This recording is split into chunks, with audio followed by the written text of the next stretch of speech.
Olá, cumprimento a excelentíssima banca examinadora, ao meu orientador e a todos aqueles que assistem essa apresentação oral. Meu nome é Felipe Alton Fernandes Lordão e venho apresentar o meu trabalho de conclusão de curso, aquele que temos feito até agora. O tema do nosso trabalho é a fragilidade da vida sexual do homem, uma abordagem teológica sobre a imoralidade sexual no contexto cristão. Este estudo parte da premissa de que a sexualidade humana, na teologia cristã, é um dom divino feito para a expressão do amor e da comunhão. Contudo, tanto a história bíblica quanto a realidade contemporânea nos mostram que essa área é marcada por profundas tensões e fragilidades. A imoralidade sexual é um dos grandes desafios enfrentados pelo universo masculino, transcendendo barreiras de tempo, de cultura e de religião. A literatura, inclusive, aponta que níveis de religiosidade marcados por forte pressão moral ou incertezas, elas podem sim acentuar as vulnerabilidades emocionais e reduzir o controle pessoal, o domínio próprio desse universo masculino. Diante disso, nossa pesquisa buscou responder ao seguinte problema central: por que tantos homens, mesmo imersos a um ambiente de fé e instrução religiosa, apresentam tamanha dificuldade, tamanha fragilidade diante da imoralidade sexual e encontram também dificuldades em manter uma vida pautada em santidade? A nossa hipótese sugere que esse fenômeno decorre de uma conjunção de fatores: natureza humana decaída, a falta de uma vigilância espiritual prática no dia a dia, no cotidiano, o bombardeio de uma cultura ou de um momento, uma cultura hipersexualizada e muitas vezes a ausência de um suporte pastoral, de um discipulado que trate os temas voltados à sexualidade ou à imoralidade sexual de forma mais profunda. Assim, o objetivo geral do nosso trabalho é realizar uma análise teológica sobre essa fragilidade sexual masculina, identificando as suas causas e propondo ali diretrizes para a restauração da conduta deste homem. Para alcançar esse propósito, os objetivos específicos incluem investigar episódios bíblicos de falhas morais, identificar os elementos da cultura moderna que corrompem a busca pela pureza nesses homens e sugerir estratégias de fortalecimento espiritual, eclesiástico, pastoral, que promova a integridade do público masculino na comunidade de fé cristã. Metodologicamente, a nossa pesquisa ela é de natureza qualitativa, com uma abordagem bibliográfica e o uso do método dedutivo, fundamentando-se na revisão de artigos científicos, livros e produções acadêmicas, tendo principalmente as Sagradas Escrituras, a Bíblia, como nosso referencial normativo.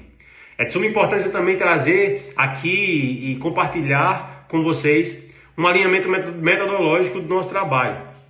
Por orientação do meu orientador, as observações pastorais apresentadas ao longo do texto possuem caráter estritamente ilustrativo e reflexivo. Elas decorrem da minha experiência enquanto hoje líder de homens de um grupo da minha igreja, assim como também está ali hoje auxiliando na minha igreja, no meu pastor, com o meu pastor, e não constitui uma pesquisa de campo ou coleta de sistemática de dados, tá? A finalidade dessas observações é exemplificar situações recorrentes no contexto eclesiástico, no contexto pastoral, enriquecendo assim a reflexão teológica proposta. Na fundamentação teológica, nós estabelecemos que a sexualidade faz parte do plano criacional de Deus e possui uma sacralidade que é dela mesma, que é intrínseca, com o propósito de glorificar a esse mesmo Criador através de uma vida pautada em santidade. No entanto, a narrativa da queda em Gênesis 3 introduziu uma ruptura que corrompeu a natureza humana, tornando essa mesma natureza humana inclinada ao pecado. Historicamente, essa inclinação fundiu a sexualidade à religião em cultos pagãos da antiguidade, onde ritos eróticos eram tidos como coisas divinas, como nas festividades aos falos no Egito e as festas a alguns deuses na Babilônia. Com a consolidação da ética cristã, o prazer e o corpo ganharam uma visão de necessidade de redenção, restringindo a sexualidade ao âmbito privado do matrimônio.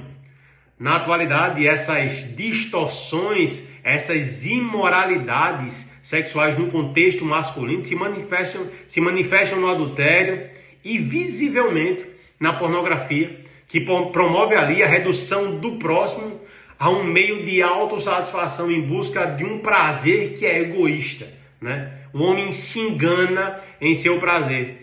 Trazendo ali, né, aquilo que o profeta Jeremias disse, que o coração do homem é enganoso, revelando a incapacidade desse homem, desse ser humano, de exercer o domínio próprio quando ali está vulnerável.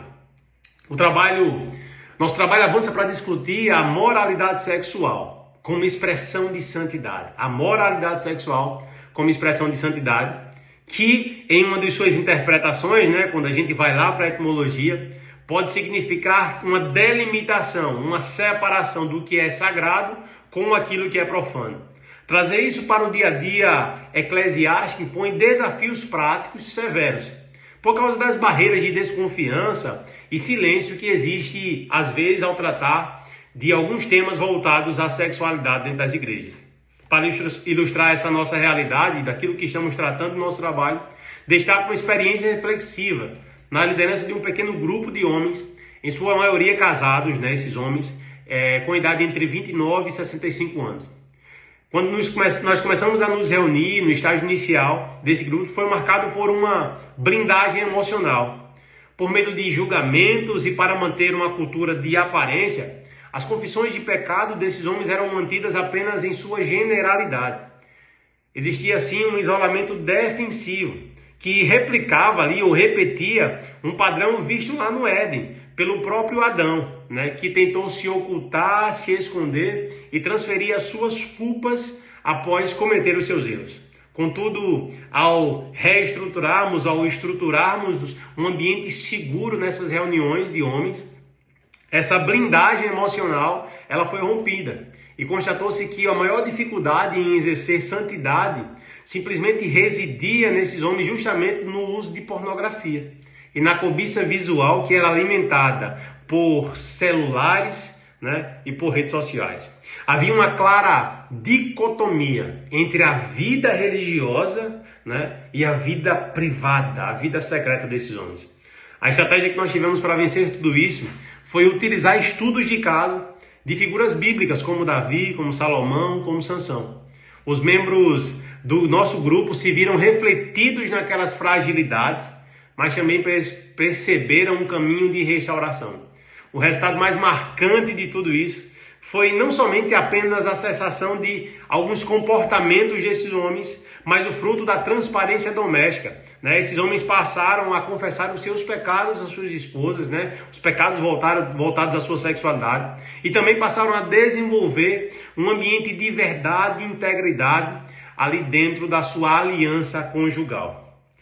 Estamos caminhando com o nosso trabalho para que nós venhamos entender que a igreja não está imune a essa problemática e que a imoralidade sexual masculina gera crises profundas na estabilidade das famílias e na credibilidade do testemunho desses homens enquanto cristãos. O enfrentamento desse cenário não deve ocorrer por meio do silêncio ou do isolamento desses homens, mas sim através de estratégias pastorais que geram espaços terapêuticos de confiança, mas também de discipulado e prestação de contas, e principalmente mudança de hábitos. É necessário arrancar as máscaras da cultura da aparência no meio dos homens, para que de fato nós possamos encontrar caminhos de cura e amadurecimento prático real. Agradeço muito ao meu orientador e aos meus professores pelas contribuições e pelas avaliações deste trabalho, e fico à disposição de todos. Muito obrigado.